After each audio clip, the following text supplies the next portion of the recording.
Welcome to Dark Files of the USSR.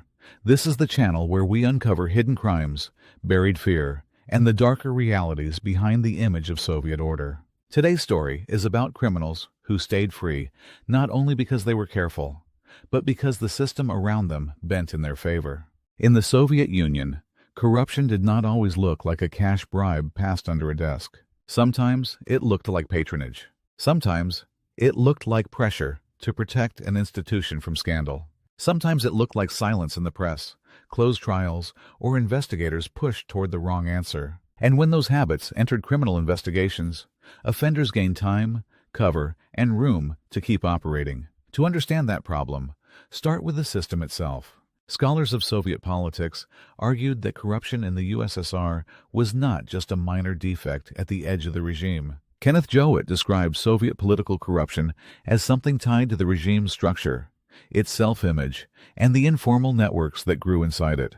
Another scholarly study of Soviet officialdom found that corruption in the late Soviet period was deeply tied to economic crime, private deal-making, and the gap between the legal system and everyday practice. In other words, corruption was not always separate from Soviet governance. It could be built into the way favors, silence, and protection move through institutions. That mattered in criminal cases, because once protection becomes normal, law enforcement stops working only as law enforcement. It also begins working as image management. Officials may start asking not only who committed the crime, but who is too important to embarrass, which department must avoid scandal, or how quickly a case can be made to disappear from public attention. In the Soviet setting, those pressures were intensified by censorship and by the state's fear of losing public trust. The result was not only hidden corruption, it was distorted justice. A clear example comes from the late socialist shadow economy. In a major Cambridge study of the so-called Kyrgyz affair, historian James Heinzen showed that shadow economy organizers could use corruption to neutralize the officials sent to stop them. The article states directly that these operators could neutralize corrupt law enforcement with more corruption. Heinzen also notes that names of law enforcement and high party officials convicted of economic crimes were often kept out of newspapers in order to preserve popular trust in the police and party leadership. That detail is crucial. It means protection did not end with the crime itself. It continued into the public story told about the crime. The same study points to a broader bribery culture around supply orders and raw materials.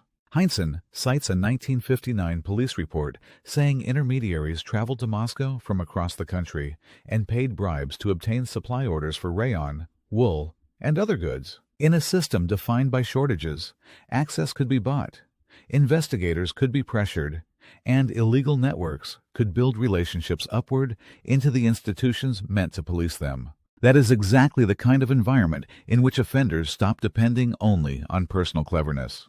They begin depending on official weakness, official greed, or official caution.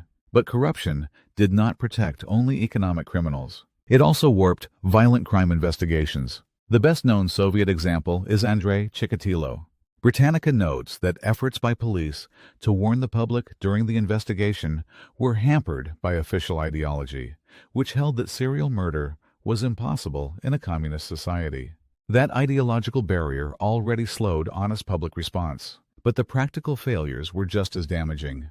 Britannica says that in 1984, Chikatilo was detained after suspicious behavior at a train station, and officers found a knife and other suspicious items in his briefcase. Yet police misidentified his blood type, concluded that he did not match the forensic evidence they believed they had, and released him after a short sentence on an unrelated theft charge.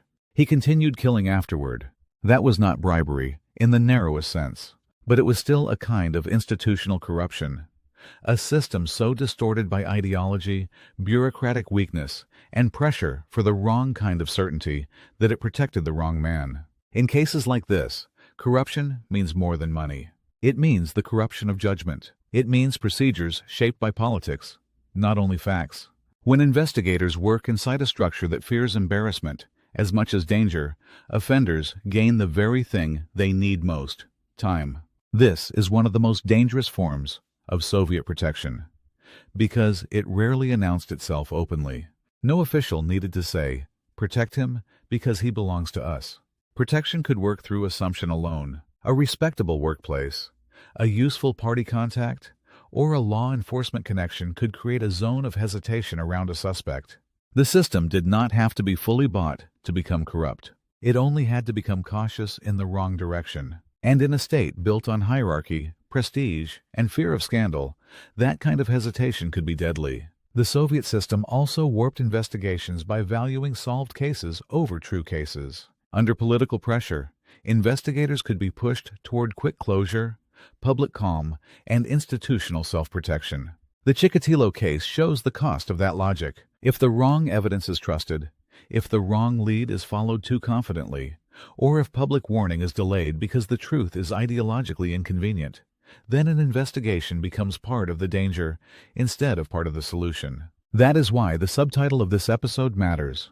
Some criminals stayed free not because they were unusually brilliant, but because the system around them failed in predictable ways. Even Soviet anti-corruption campaigns reveal the same contradiction. Heinzen's research shows that the leadership launched campaigns against theft, bribery, and party corruption, partly because officials feared corruption would erode popular faith in the party and damage the economy. But those campaigns also exposed how deep the problem already was. Closed trials of law enforcement personnel, selective press coverage, and newspaper silence around well-connected defendants showed that the state wanted to punish corruption without fully admitting how entangled officials were in it.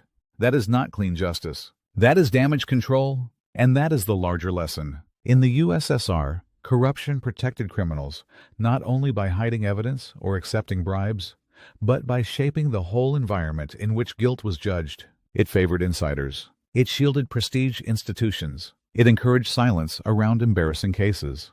It blurred the line between policing and political management. Once that line is blurred, offenders gain something more valuable than money. They gain delay, doubt, and room to move. That is why this subject matters beyond individual cases. A clever criminal is dangerous, but a criminal with institutional cover is far worse. The Soviet Union constantly spoke about order, discipline, and control. Yet the same system allowed informal protection, bureaucratic distortion, and political caution to interfere with justice. Some offenders stayed free, not only because they were hard to catch, but because parts of the state were better at protecting themselves than protecting ordinary people. In the end, corruption in the USSR did not always wear the obvious face of bribery.